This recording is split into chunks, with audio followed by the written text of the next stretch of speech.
Kita bikin rendang lagi. Kita bikin rendang bakso.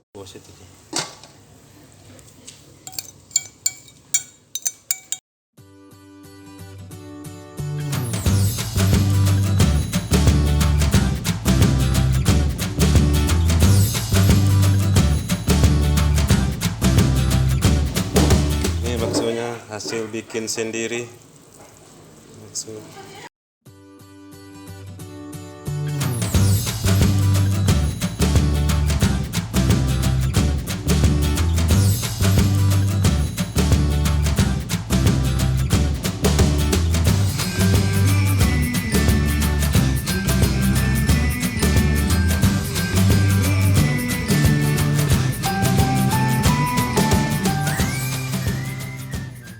Matang.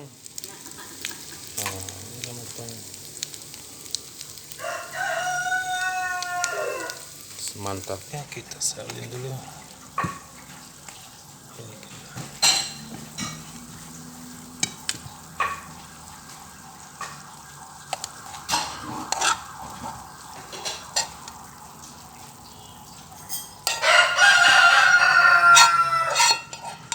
Wow.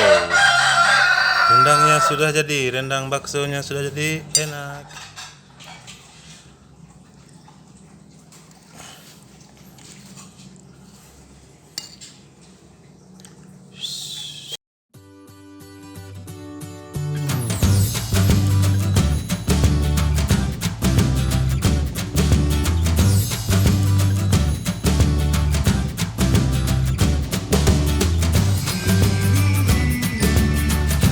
Oke, selamat mencoba, semoga sukses.